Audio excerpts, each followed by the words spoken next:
करूं आत्मिक कल्याण। पूरी चैतन्यता के साथ, पूरी ऊर्जा के साथ, पूरी निष्ठा के साथ, पूरी विशुद्धि के साथ उनके जय घोष, जिनके हम आप सब हैं, जिन्होंने सब कुछ पा लिया है, अब जिन्हें कुछ भी पाना शेष नहीं रहा, उन पावन परमात्मा की अनंत अनंत ऊंचाइयों को पाने के लिए अपने छोटे छोटे हाथों को ऊंचा करें और नाभि से जय घोष लगाएं।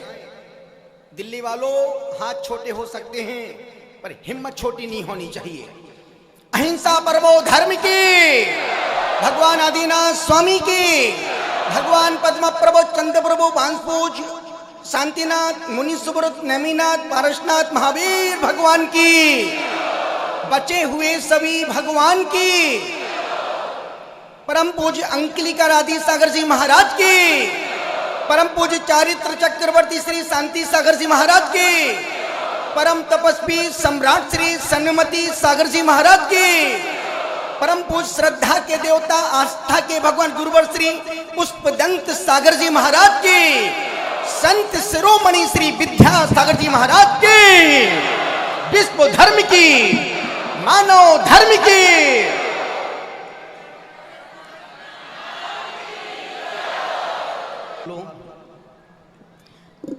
मैं तो बन कर मेरे द्वार पर आइए, वाह वाह करो।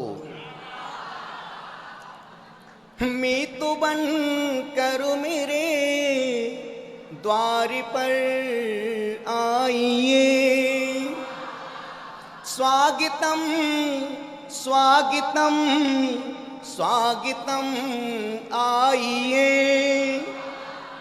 मित्र तुम्हारे लिए द्वार हर पल खुला, मित्र तुम्हारे लिए द्वार हर पल खुला, हाथ में हाथ दे स्वाद ले जाइए, मैं तो बन करो मेरे द्वार। मित्रता कितनी नाजुक है।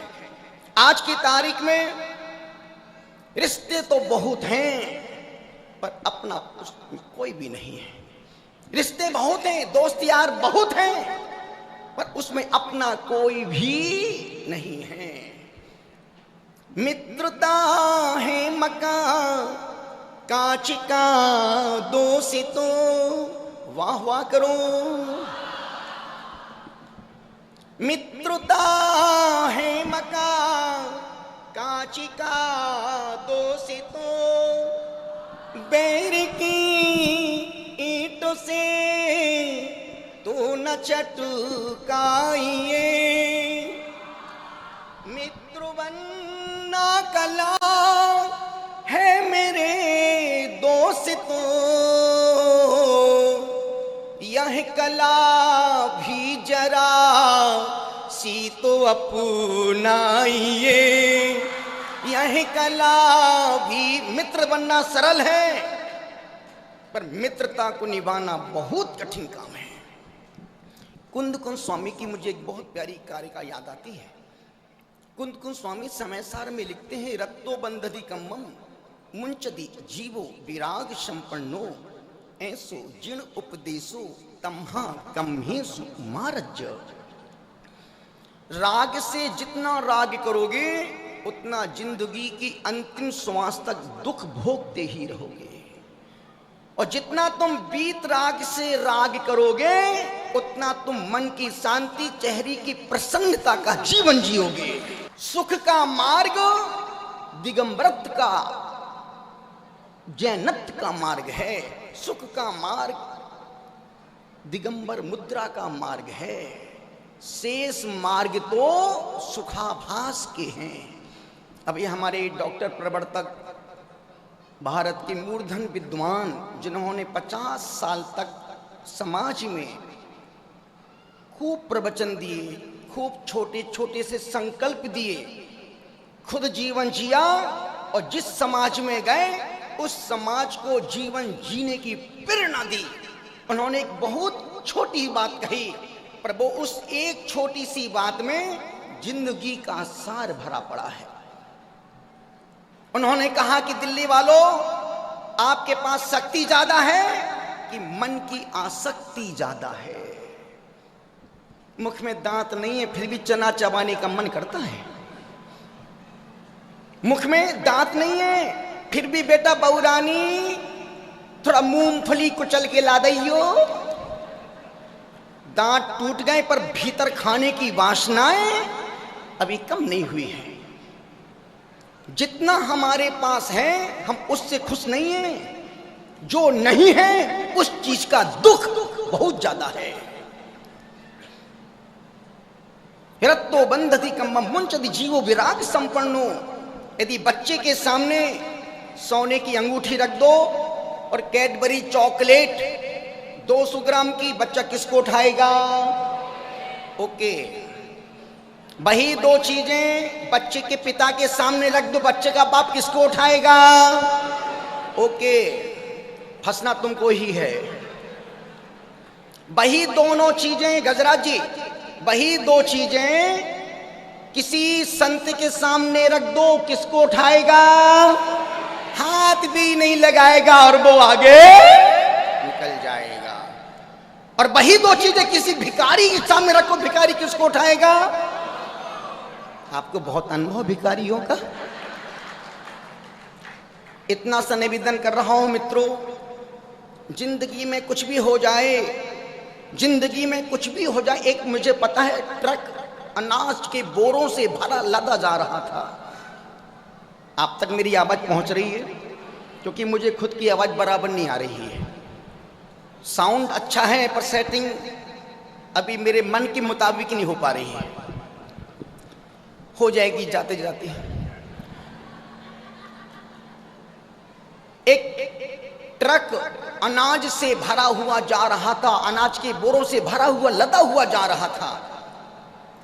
उसकी स्पीड से एक अचानक बोरा अनाज का भरा हुआ नीचे गिर जाता है और ट्रक आगे निकल गया। ट्रक चला गया, बोरा सड़क पर पड़ा है। 2, 4, 5 चूहे आए, उन्होंने बोरे को काटा, अपना पेट भरा, चले गए। कुछ देर बाद कुछ चिड़िया आई, चिड़ियाओं ने उस बोरे से कुछ दाने निकाले, उन्होंने खाए, वो भी चली गई। कुछ देर बाद कबूतर तोते आए, उन्होंने भी उस दाने को निकाला, खाया, चले गए। कुछ देर बाद एक आदमी आया, उसने पूरा बोरा उठाया, पीठ पे रखा। और वो आदमी और कौन है? वो आदमी इसी सभा में बैठा है। निमित्त कितना ही जोड़ लो बाबू, छोड़ के ही मरना है। अब घरों का हाल तो ऐसा हो गया है, बच्चे दादू दादू को ना मिलते हैं, ना बुलाते हैं, ना पुकारते हैं। अब तो कुत्ता ही स्वागत करता है, वो कुत्ता ही सियोप करके आता है। घर का हाल, घर में बड़े बुजुर्ग कहां पोता पोती बैठते हैं, बगल में कुत्ता बैठता है, कुतिया सोती है। निवेदन कर रहा हूं, अनुरोध आपसे कर रहा हूं, जो तुम अभी तक कर रहे हो ये धर्म नहीं है। जो कर रहे हो वो धर्म नहीं है, वो सिर्फ एक टाइम पास मूंगफली है। पूरे संघ के एक एक चेहरे को देखना, आप यहां साध्वियों को देखो, जितने खुले मंच से रामदेव बाबा ने, स्वामी रामदेव जी ने जितने खुले मंच से इस दिगंबरत की तपस्या की प्रशंसा की, और उन्होंने कहा कि सबसे शुद्धतम सनातन परंपरा में सबसे शुद्धतम परंपरा है दिगंबर जैन संप्रदाय में, तो ये जैन साधु की परंपरा, इससे शुद्धतम परंपरा दूसरी कोई है ही नहीं। अजैन साधुओं ने गुरुओं की तपस्या को समझा है, पर इतनी बड़ी तपस्या साधना होने के बाद एक भी दिगंबर साधु का मुंह नहीं खुला कि इतनी बड़ी साधना हमारे दिगंबर में कोई साधु करने वाला भी है। क्योंकि अपन कहते हैं ना, इस घर को आग लग गई, हमारे अपने, अब हमारे अपनों को ही अपनों की कीर्ति, त्याग, प्रशंसा हजम नहीं हो पाता है बाबू। यदि दिगंबरत 2 दिन में देखो ना, हम लोग अभी 2 दिन पहले बड़े गांव थे, हमारी गजराज जी महाराश्री, एक बार तो आपको आना पड़ेगा। और वाकई में यदि सिंह रथ वाले सन्मति सागर जी महाराज साहब को 10 साल और इस तीर्थ को मिल जाते, ये पूरे भारत देश का त्रिलोक तीर्थ इकलौता तीर्थ होता, इकलौता तीर्थ होता। क्योंकि जहां बागवान गया पूरा बाग उजड़ गया। वो तो गुरुदेव के माली अच्छे मिल गए, गुरुदेव को माली अच्छे मिल गए, अन्यथा वो पूरा त्रिलोक तीर्थ पूरा ऐसा उजड़ जाता जैसे ना कोई उमंग है, ना कोई तरंग है। तीर्थ तो होता, पर तीर्थ में यात्री जाने वाले सोचो 15-16 मंजिल तक ऊपर गए। क्या मैनेजमेंट, क्या व्यवस्था, क्या रख रखाव, क्या सफाई। अन्यथा बच्चे पैदा करना सरल है, पर उनकी परवरिश करना बहुत कठिन काम है। तीर्थ बनाना सरल है, पर उनका संरक्षण करना बहुत कठिन काम है। निवेदन कर रहा था, साधवी 2 दिन का हमारा 2700 किलोमीटर चलकर के आए, उतनी थकान नहीं लगी जितनी थकान बड़े गांव से दिल्ली आने में लग गई। दिल्ली वालों की गर्मी, यूं पसीना देखो यूं लहरा है। ये हमारा पसीना नहीं निकल रहा है, दिल्ली वालों की गर्मी का पसीना निकल रहा है। रत्तो बंधति कम्मम मुंचति जीवो विराग संपन्नो। आचार्य महाराज ने, कुंदकुंद स्वामी ने कहा है कि वो जो बोरा आदमी उठा के लेके जा रहा है, शरीर में शक्ति नहीं है पर मन में आसक्ति। तुम्हारे पास एक छोटा सा प्रसंग मुझे फिर से याद आ रहा, अपने आप को टटोलना। एक व्यक्ति मंदिर के बाहर बैठ के भीख मांग रहा था। संत का प्रवचन समाप्त हुआ। संत ने कहा, जो व्यक्ति, जो भिखारी मंदिर के बाहर भीख मांग रहा है, जितने लोग यहाँ बैठे हैं सभी लोग अपने अपने मन से उस भिखारी को कुछ दे के जाना। गुरु ने बोल दिया, भक्तों के लिए गुरु के वचन ब्रह्म वचन। अब जितने लोग गए भिखारी की कटोरे में डालते डालते डालते दो, जब पूरे सब लोग चले गए, उसने रुपया गिना। उसने देखा कि यार रोज तो 300-400 रुपये आते थे, आज तो मेरी झोली में 80,500 रुपये आ गए। परमात्मा तू भी हमको औकात से ज्यादा दे रहा है। वो भिखारी उठा, रुपए का बिंडल बनाया, सीधा मंदिर गया। मंदिर में भगवान को ढोक लगाई और कहा, भगवान मेरी इतनी योग्यता पात्रता नहीं थी जितना तूने मुझे दिया है। और उसने 80,000 रुपए मंदिर की गुल्लक में डाले और 500 रुपए जेब में डाल करके भगवान को प्रणाम किया। मेरी पात्रता तो 500 रुपए की है, और यदि इस समय तुम होते तो सोचो कौन भिखारी, कौन अपने अपना जजमेंट देना और अपने अपने भीतर के भिखारी को टटोलना। निवेदन कर रहा हूं, कितना ही जोड़ लो, कितना ही रख लो, पर खाना आखिर 2 रोटी ही है। तुमको तो रोज दिन में 2, 4, 5 बार मिल जाती है बाबू, हमको तो वो भी 2 दिन में 1 दिन। परसों लिया था बड़े गांव में, कल पूरा वहां से चलकर कि यहां तक आए, पानी का घूंट भी नहीं पिया। अब वो मिले कि नहीं मिले, वो भी 11 बजे के बाद, और फिर जो आज मिलेगा फिर उसके बाद फिर 11 तारीख को मिलेगा, फिर भी जिंदा रहेंगे। और तुम देखो तो एक समय की तुमसे चाय नहीं छूटती है। यदि नियम दे दूं कि आज 12 से 5 के बीच में चाय नहीं पीना, उसमें तुमको पसीना आ जाएगा। गुरुदेव कैसे होगा क्या? अभी हम मुजफ्फरनगर में थे, नियम दे दिया कि गर्मी का मौसम कि आज कोई भी 12 से 5 के बीच में चाय नहीं पिएगा। लोगों ने हंस के ले लिया। एक महिला शाम को 6 बजे आई, बोले गुरुदेव अब आप ऐसे नियम मत दिया करो। हमने कि क्यों? नहीं, मैं दिन में 20 बार चाय पीती हूँ, आपने नियम दे दिया। हमने फिर क्या हुआ? बोले मैंने 12 बजने में 5 मिनट की देरी थी, हमने 10 चाय पी ली।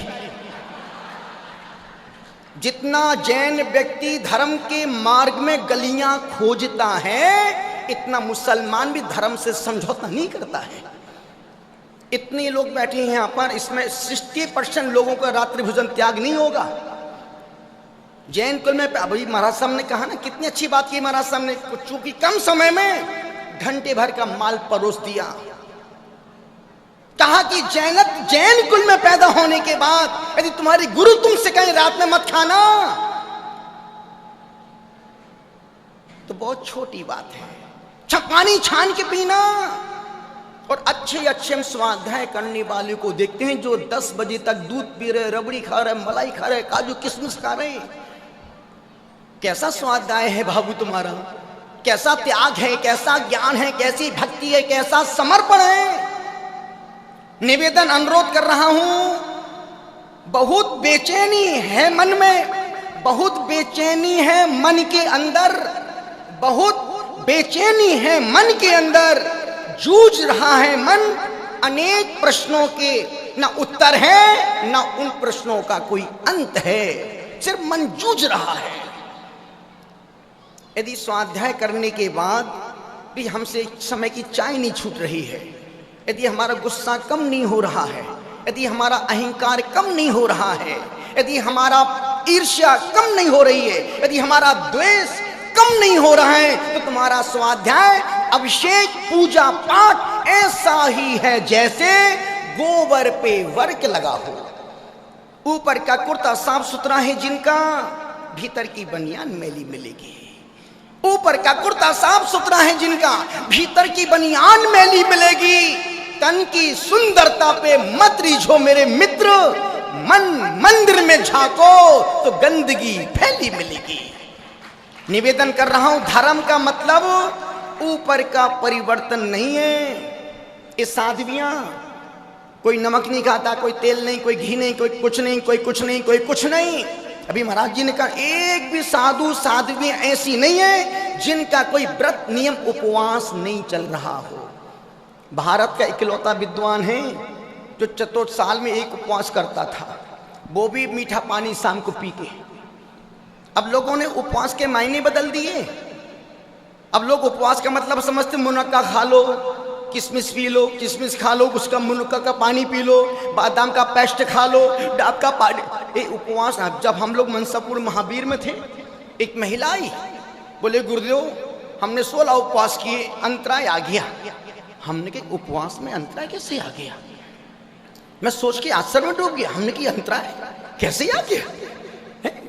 16 उपवास में अंतराय? बोले हाँ गुरुदेव 9वें उपवास में अंतराय। 9वें उपवास में हमने क्या खाती थी? बोले गुरुदेव 100 ग्राम मनुक्का, 100 ग्राम बादाम, 100 ग्राम पिस्ता और 5 डाब का पानी। हमने कहा तू किसको मूर्ख बना रही है?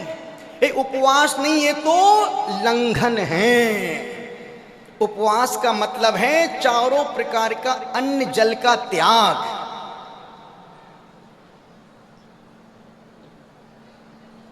उपवास का मतलब चारों प्रकार उत्कृष्ट उपवास, चारों प्रकार के अन्न जल का त्याग, उत्कृष्ट उपवास 100% नंबर। यदि आपने उपवास में जल ग्रहण कर लिया, आपके 10 नंबर कट गए। यदि आपने डाब का पानी उपवास में पी लिया, आपके 20 नंबर गए। यदि आपने उपवास में मीठा पानी उकाली पी ली, आपके 30 नंबर गए। बचे कितने? 70। पास तो गधे भी हो जाते हैं। सिर्फ पास होना बहुत बड़ी बात नहीं है, पास तो गधे भी हो जाते हैं। तपस्वी सम्राट ने जब संकल्प दिया, बोले बेटा कभी भी उपवास के साथ खिलवाड़ मत करना। जब कोई लंबे उपवास करना हो तो जल की छूट रखना। और जब मैं संत शिरोमणि गुरुदेव श्री विद्यासागर जी महाराज साहब के पास सिद्धवर कूट गया, चतुर्मास किया, पुष्पगिरी गुरुदेव से आशीर्वाद लिया, गुरुदेव हम बड़ी तपस्या करने के लिए जा रहे हैं। बोले ठीक है बेटा, खूब खूब आशीर्वाद। वहां से सीधे सिद्धवरकूट पहुंचे। संत शिरोमणि, गर्मी का जनवरी दिसंबर 25 दिसंबर का दिन था। गुरुदेव पूरे संघ सहित अंदर बैठे थे, बड़े भारी पार्टी पर जाके प्रणाम किया। पूरे 20-22 साधु सब नीचे बैठे थे, मेरा पाटा आसन लगा था। गुरुदेव आचार्य सिंह का बैठो, हम जमीन पे जाके बैठ गए। बोले आचार्य हम बोले गुरुदेव आपके सामने क्या आसन क्या पाटा, जमीन ही अपना आसन है, वो चरणों में ही अपना सिंहासन है। गुरुदेव खुश हो गए। हमने कहा आचार्य श्री हम 180 किलोमीटर सिर्फ आपकी चरण वंदना करने के लिए आए हैं और आपके चरणों में सिर्फ आशीर्वाद लेकर के हम सम्मेलन शिखर की यात्रा में जा रहे हैं। गुरुदेव मुझे एक उत्कृष्ट से निष्कृत व्रत करना है। बोले इसमें क्या होगा? हमने गुरुदेव इसमें 557 दिन की साधना है, 496 दिन उपवास, 61 पारणा होंगी। बोली इतना लंबा कैसे करूं? गुरुदेव आप रहेंगे तो हम तो पत्थर में छेद करके पानी में आग लगा देंगे। गुरुदेव मुस्कुराए, बोले ध्यान रखना। बोले भाई ध्यान रखना, जैसा स्वास्थ्य हो वैसा संकल्प लेते रहना, जल की छूट रखना। जी गुरुदेव। उन्होंने भी कहा बेटा जल की छूट रखना। अब सोचो 557 दिन की साधना में सिर्फ हमने 496 दिन के उपवास में 61 पारनाओं में सिर्फ हमने 13 बार जल लिया बीच में, 13 बार जल। क्यों? और वो भी इसलिए लिया, उपवास के बाद उल्टी हो गई। उल्टी होने के बाद या तो गुरु मुनि मौन रहे, कुल्ला भी नहीं कर सकते हैं। 13 उपवास के बाद उल्टी हो गई। अब क्या करें? अब 13-12 दिन 4-5 दिन बाद फिर जल इसलिए पीने गए कि भैया कम से कम एक बार मुख शुद्धि तो हो जाएगी। अन्यथा 64 उपवास किए थे अहमदाबाद में, सिर्फ 3 बार जल लिया था।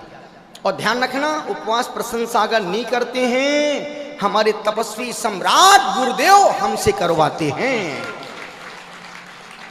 अन्यथा घर में एक उपवास कोई व्यक्ति, बालक, माता, बहन कोई कर ले, उससे कहा बेटा घर से मंदिर तक पैदल दर्शन करने जाना है।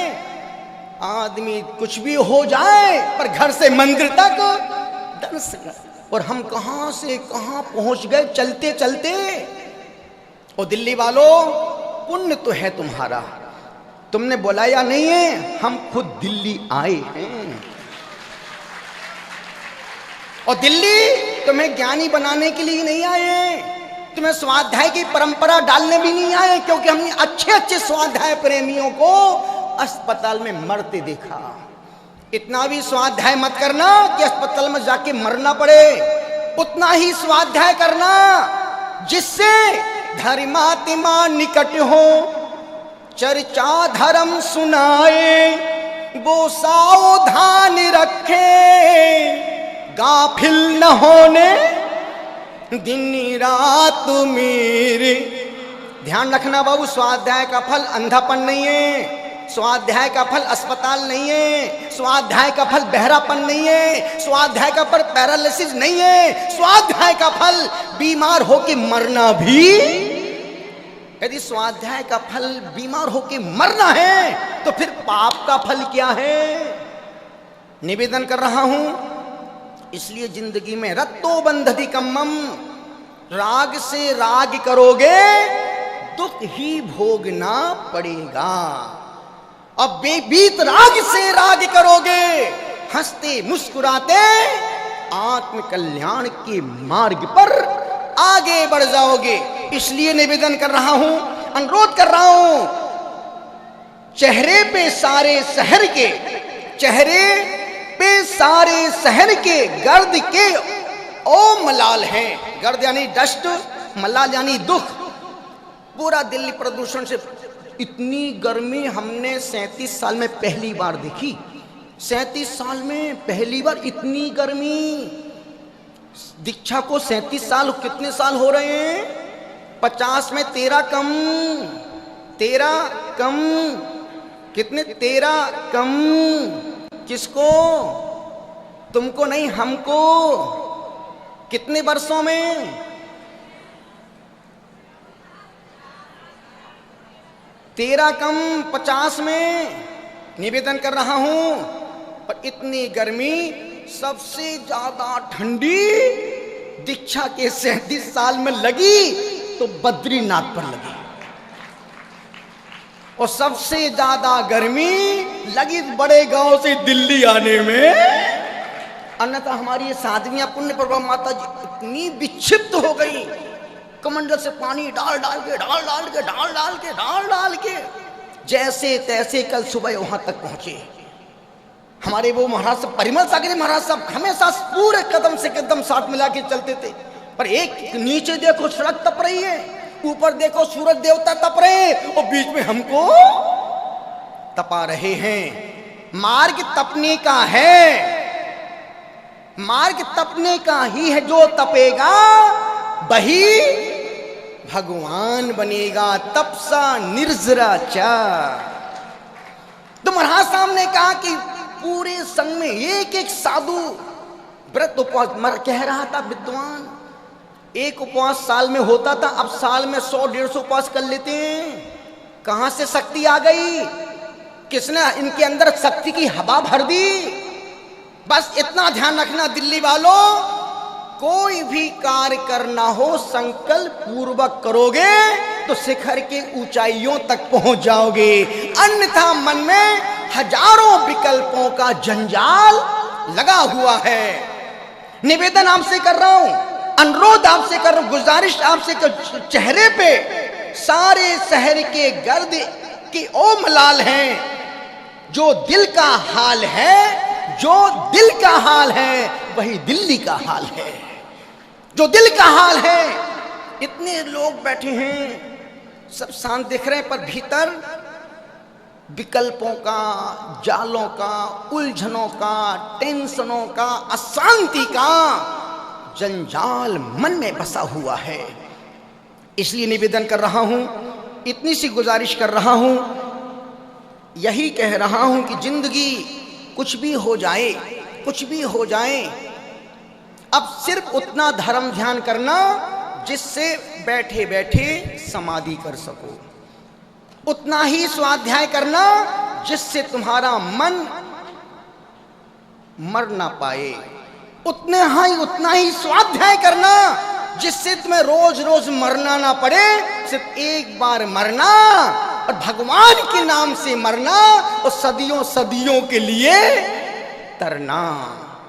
इसलिए निवेदन इतना सा कर रहा हूं। इतने सारे लोग बैठे हैं, वाकई गजन बाबू बहुत ही सात्विक, शुद्ध, रिजर्व, सिंसियर आदमी है। अब जब सुरेश बाबू, हमारे सुरेश भाई, दीपेश, राजेश, अरुण, कुशल, वो अनेक लोग जब पास में आए, महाराज श्री दिल्ली का क्या प्रोग्राम? दिल्ली का कोई प्रोग्राम नहीं है, पर मन में एक बात है, इतनी बड़ी दिल्ली है और जितने दिल्ली की जिनालय सब में तो हम जा नहीं सकते हैं, दूरियां बहुत हैं, पर अपना प्राचीन संघ है, प्राचीन मूर्तियां हैं, प्राचीन मूर्तियों की केयर करना। भाई गजराज जैसा तो हम कहीं स्थापित तो कर नहीं सकते हैं, हम तो अपने चतुर्थ काल की मूर्तियों को साथ में लेके चल रहे हैं। तुम इनके दर्शन करो और जिनालय के दर्शन करें। इतना निवेदन कर रहा हूं। उन्होंने कहा कि हमके गजन ज्यादा अपनो तामझाम नहीं फैलाना। उनसे कहा कि अपने मंच की मर्यादा है, कोई भी व्यक्ति मंच पर फोकट पर नहीं बैठेगा। दूसरी बात, मंच पर कभी सम्मान नहीं करवाएंगे, नदी। और मुझे इस बात का अफसोस होता है, जो संत निर्गंथ बन गए हों और तुम उन पर कपड़ा डाल के फिर कहते हो चित्र अनावरण, तुमने पंच परमेष्टि भगवान का अनादर कर दिया। जिसने वस्त्रों को छोड़े 50 साल हो गए, तुम उस पर कपड़ा डाल के फिर तुम कपड़ा खुलवा रहे हो। ये कौन सी आगम की परंपरा है बाबू? बस ये परंपरा खत्म होना चाहिए। क्यों? वो निर्गंध साधु हैं, उस निर्गंध की तस्वीर के सामने, उस चित्र के सामने आप दीप जलवाओ, श्रीफल भेंट करवाओ और कपड़ा डाल के कपड़ा खोलो। ये कौन सी परंपरा है बाबू? ये पंच परमेष्टि अनाथ भगवान के अनादर की परंपरा है। हम चित्र अनावर करके भी पाप लिख जा। क्यों? निर्जन साधु 33 नंबर के आचार परमिष्टि हैं। कपड़ा डाल, एक धागा भी मुद्रा पर आ जाए, ये मुद्रा अवंदनीय हो जाती है, अपूजनीय हो जाती है। निवेदन कर रहा हूं, पैसे कमाने के हजारों मार्ग हैं, पर चित्र पर आवरण डाल के पैसा कमाना अच्छे धर्मात्मा के लक्षण नहीं है। निवेदन कर रहा हूं, बहुत से लोग महाराज जी आहार आहार आहार, अभी भैया जी ने बहुत अच्छी बात कही। वाकई में दिल्ली हम 1 रुपए का खर्चा करना नहीं चाहते, बिल्कुल सहजता के साथ, ना कोई बड़े पंडाल, ना कोई बड़ा ताम झाम, कुछ नहीं।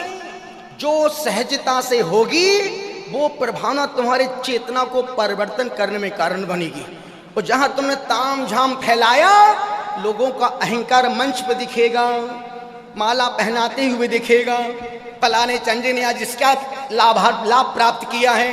मैं इसका विरोधी नहीं हूं, होना चाहिए, पर आए पब्लिक सिर्फ गुरु को सुनने के लिए आती है, धर्म को जानने के लिए आती है, ना कि घर से 3 घंटे यहां तक टाइम पास करने के लिए ये लोग नहीं आते हैं। इसलिए हम एक एक समय का हम मंच का उपयोग करना चाहते हैं। और सबसे अच्छी बात गर्जन से जो कहा, बोले गुरुदेव जो आप वाकई में जितना जैसा कहा, जो 1 घंटे का कार्यक्रम था उसको फटाफट 10 मिनट में फटा पूरा करके, गुरुदेव भैया जी आप मन संभालो। क्यों? इतनी गर्मी में कोई व्यक्ति ज्यादा बैठना पसंद नहीं करता है।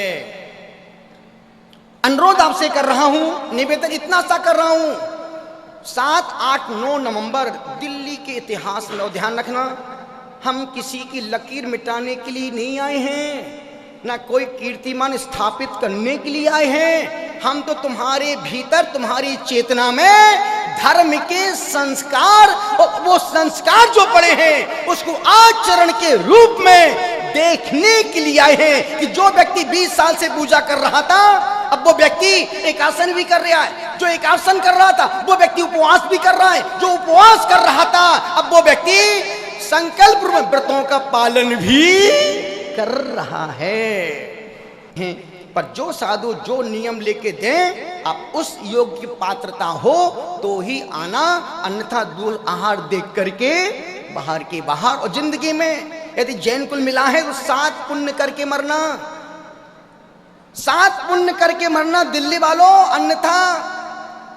अन्यथा सुनने के बाद, अन्यथा पहला पुण्य जीते जी एक बार सम्मिश्र की वंदना करके आ जाना। अभी मत जाओ, बैठ जाओ, अभी बैठ जाओ भाई। मरने से पहले हमारे पवन जी गोधा, इस मामले में इस बंदे ने खूब पुण्य कमाया और हजारों लोगों को सम्मेलन करके यात्रा करवाने में महत्वपूर्ण भूमिका निभाई। तो जिंदगी में पहला पुण्य जीते जी मरने से 1 दिन पहले सम्मेशिकर की यात्रा करके आना। दूसरा पुण्य जीवन में मरने से 1 दिन पहले अयोध्या के दर्शन जरूर करने जाना। तीसरा पुण्य जिससे अपने डिसीजन पावर को, अपने मनोबल को, अपने हिम्मत को जीवंत रखना हो, एक बार गोमटेश्वर बाहुबली के चरणों में भोग लगाने जाना। 3 पुण्य। चौथा पुण्य जीवन में जरूर किसी मुनि को, आचार्य उपाध्याय को अपने हाथों से 1 गिलास आहार दे लेना। 5वां पुण्य जिंदगी में किसी श्रावक को, किसी त्यागी वृत्ति को मुनि दीक्षा लेते अपनी नंगी आंखों से देखना। 6ठा पुण्य जीते जी मरने से पहले किसी साधु की समाधि में जाना, उसकी शव यात्रा की 3 परिक्रमा लगाना और प्रार्थना करना, हे गुरुदेव मेरा भी अंत आप जैसा ही हो। और अंतिम पुण्य जिंदगी में किसी साधु के संगपति बन के किसी साधु को कोई छोटी तीर्थ की यात्रा, कोई बड़े तीर्थ की यात्रा करवाने का सौभाग्य एक बार प्राप्त। यदि आपने 7 पुण्य कर लिए तो जैन कुल में जन्म लेना सफल सार्थक है। अन्यथा 100 किलो का पत्थर पीठ पे बांधो और समुद्र में जाके कूद जाओ। निवेदन कर रहा हूं, हमारे अशोक जी बड़ौदा बैठे हैं, पूरे देश की शान है हमारा सम्मेशकर पर्वत, पर वहां का द्वार जहां पर प्रवेश करते सबसे घटिया मरा हुआ द्वार। अशोक बाबू को महाराज साहब ने प्रेरणा दी, उपाध्याय श्री ने, कि अशोक जी इस गेट को जिंदा करवाना है। बोले गुरुदेव जो आपकी आज्ञा। और बाकी आज वो गेट पूरी यौवन पे दहलीज पर खड़ा हो गया है। आने वाले 2-3 महीने में इतना भव्यतम द्वार श्वासक तीर्थराज सम्मेशकर का उसका श्रेय यदि जाता है तो हमारे अशोक भाई बड़ौदा के, अशोक जी बैठे हैं क्या, अशोक भाई बड़ौदा से जिन्होंने उस सदुपयोग किया और बड़ा भारी द्वार बनाने का श्रेय प्राप्त किया। निवेदन इतना सा कर रहा हूं दिल्ली वालों, तुम क्या करते हो मुझे कोई मतलब नहीं है, पर अब जो करना है खुद के लिए करना है और खुद के लिए बनना है। अभी हमारा समय अपनों के लिए जाता है, पर हम जितना समय हमने अपनों को दिया है यदि उसका 10% समय अपने लिए निकाला होता तो तुम मन से अशांत न होते, न चेहरे की प्रसन्नता तुम्हारी खत्म होती। इसलिए छोटा सा से शुरुआत हो रही है, छोटा सा संकेनाथ। इतने सारे लोग बैठे हैं, ऐसा कौन व्यक्ति है जो भोजन करने के पहले 9 बार नमोकार मंत्र पढ़ता है? बस हे भगवान, ये तो पूरा भक्तम पर पाठ करके भोजन करती है। बैठ जा नीचे भारत माता। अब एक छोटा सा नियम, जब गुरुदेव ध्यान रखना, भोजन औषधि है, भूख बीमारी है। और तुम चाहते हो कि तुमको बीमार होके मरना कि ठीक होके जीना है? बाबू बोलना बहुत सरल पर जीना बहुत कठिन काम है। छोटा सा एक नियम, 2 नियम लेना है। पहला नियम, हम जब भी भोजन करेंगे 9 बार नमोकार मंत्र पढ़ के भोजन करेंगे। इतना काम कर सकते हो क्या? हाथ ऊपर, पूरे ऊपर और ऊपर और ऊपर बोलो, हे गुरुदेव, हम आज से जब भी भोजन करेंगे 9 बार नमोकार मंत्र पढ़ेंगे और भोजन झूठा नहीं छोड़ेंगे। जिस दिन भूल जाएं या नियम टूट जाए, दूसरे दिन भोजन में नमक मीठा नहीं खाएंगे। अब तुम्हारे बाप भी नहीं भूल पाएंगे। इसी बात पर 9 बार नमोकार मंत्र पढ़ो। अभी करंट में हाथ जोड़ें, बोलो, हे गुरुदेव, हम चतुर्विध संघ के सानिध्य में जो आपने भोजन को औषधि बनाने का मंत्र बतलाया है, उस मंत्र का हम होश पूर्वक पालन करेंगे। इतना निवेदन कर रहा हूं। रक्तो बंधति कम्मम मुंचति जीवो विराग संपन्नो ऐशो जीर्ण उपदेशो तम्हा कम्मे सुमारज। राग से जितना राग करोगे दुख मिलेगा। देव से, गुरु से, शास्त्र से, बीत राग मार्ग से जितना प्रेम करोगे उतना ही जीवन प्रेम और शांति आनंद के साथ गुजरेगा। दूसरी बात, जैसा कि लोग बोलते कि भाई महाराज जी, कभी भी मेरी कमजोरी ना धनपति है और ना मेरी कमजोरी धन है। ना धन है ना धनपति है, मेरी कमजोरी है तुम्हारी भक्ति, तुम्हारी सेवा और तुम्हारा समर्पण। इसलिए कभी भी मेरे पास किसी व्यक्ति का हवाला लेके मत आना कि वो मेरी बेटी है, वो मेरा बेटा, वो मेरे दामाद। दूसरों की बैसाखियों के सहारे लंगड़े लूले अपाहिज चलते हैं। तुम तो हाथ पैर वाले हो बाबू, खुद अपना परिचय बनाओ और गुरु भक्ति में आनंद से हंसते मुस्कुराते पहुंच जाओ। दोनों हाथ जोड़े, बैठे बैठे बोले, जिन वाणी के ज्ञान से सूझे लोकालोक, सो वाणी मस्तक नमो सदा देत हूँ ढोक। हे जिन वाणी भारती तोय जपो दिन रेन, जो तेरा शरणा गहे सो पावे सुख चैन। 9 बार नमो।